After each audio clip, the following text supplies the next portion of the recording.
Alright, so now I'm going to be moving on to chapter 4 of the book Psycho-Cybernetics by Maxwell Maltz.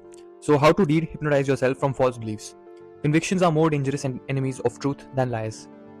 A question that I have been asked many times about Psycho-Cybernetics equates as if imagination with fake it till you make it or pure fantasy.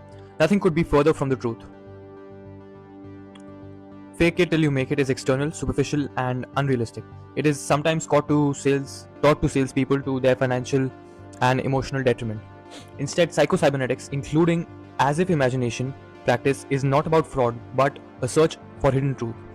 It's about uncovering your true self by creatively challenging ideas your self-image accepts as facts about you that may or may not have been valid once, but need not be valid today or tomorrow. This story from my original book illustrates this. My friend Dr. Alfred Adler had an experience with a young boy that illustrates just how powerful belief can be on behavior and ability. He got off to a bad start in arithmetic and his teacher became convinced that he was dumb in mathematics. The teacher then advised the parents of this fact and told them not to expect too much of him. They too were convinced. Adler passively accepted the evaluation they had placed on him, and his grades in arithmetic proved they had been correct. One day, however, he had a sudden flash of insight and thought he saw how to work a problem that the teacher had put on the board and that none of the other pupils could work. He announced as much to the teacher. She and the whole class laughed, whereupon he became indignant, strode to the blackboard and worked the problem, much to their amazement. In doing so, he realized that he could understand arithmetic. He felt a new confidence in his ability and went on to become a good math student. Dr. Adler's experience was very much like that of a patient of mine some years back, a business person who wanted to excel in public speaking because he had a vital message to impart about his outstanding success in a difficult field. He had a good voice and an important topic, but he was unable to get up in front of strangers and put his message over. What held him back was his belief that he could not make a good talk and that he would fail to impress his audience simply because he did not have an imposing appearance. He did not look like a successful executive. This belief had burrowed so deeply into him that it threw up a roadblock every single time he stood up before a group of people and began to talk. He mistakenly concluded that if he could have an operation to improve his appearance, he would then gain the confidence he required. An operation might have done the trick and it might not. My experience with other patients has shown that physical change did not always guarantee personality change. The solution in this man's case was found when he became convinced that his negative belief was preventing him from delivering the vital information he had with the audience. He succeeded in replacing the negative belief with a positive belief that he had a message of extreme importance that he alone could deliver, no matter what he looked like. In due time, he was one of the most sought after speakers in the business world. The only change was in his belief and in his self-image. Now, the point I want to make is this. Adler had been hypnotized by a false belief about himself, not figuratively, but literally, and actually hypnotized. Remember that we said in the last chapter that the power of hypnosis is the power of belief. Let me repeat here Dr. Barber's explanation of the power of hypnosis. We found that hypnotic subjects are able to do surprising things only when convinced that the hypnotist's words are true statements. When the hypnotist has guided the subject to the point where he is convinced that the hypnotist's words are true statements, the subject then behaves differently because he thinks and believes differently. The important thing for you to remember is that it does not matter in the least how you got the idea or where it came from. You may never have met a professional hypnotist.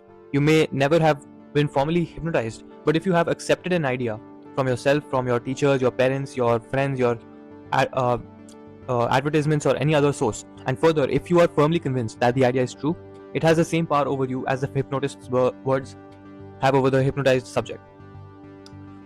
Scientific research has shown that Dr. Adler's experience was not one in a million, but typical of practically all students who make poor grades. In chapter 1, we told how Prescott Leakey had brought about almost miraculous improvement in the grades of school children by showing them how to change their self-image. After thousands of experiments and many years of research, Leakey concluded that poor grades in school are in almost every single case due in some degree to students' self-conception and self-definition as well. These students had been literally hypnotized by such ideas as I am dumb, I am poor in arithmetic, I am a naturally poor speller, or I do not have a mechanical type mind, etc. With such self-definitions, students had to make poor grades in order to be true to themselves. Unconsciously, making poor grades became a moral issue with them. It would be as wrong from their viewpoint for them to make good grades as it would be to steal if they define themselves as honest persons.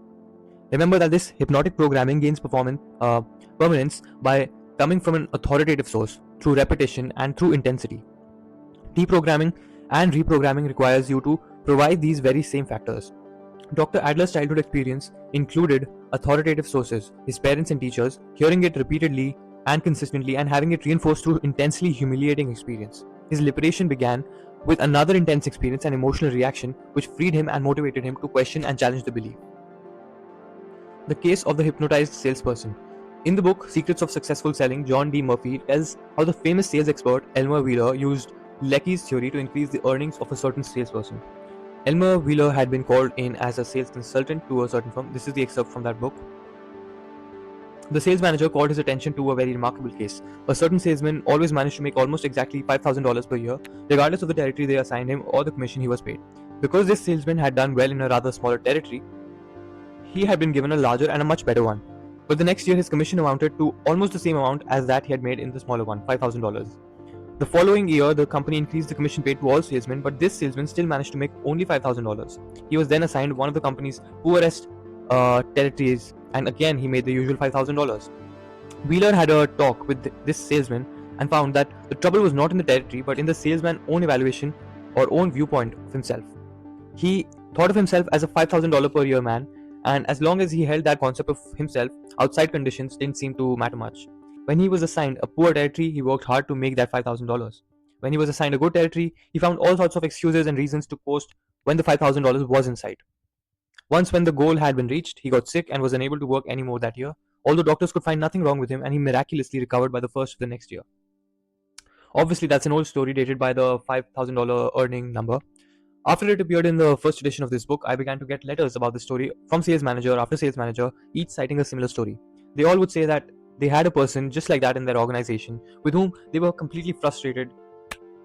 One sales manager wrote, "It is as if Howard has a preset income limit, already set income limit that he will not go past no matter the opportunities or circumstances." And this is exactly right. It is set deep in his self-image. Until it is reset, he will manage to avoid going past it.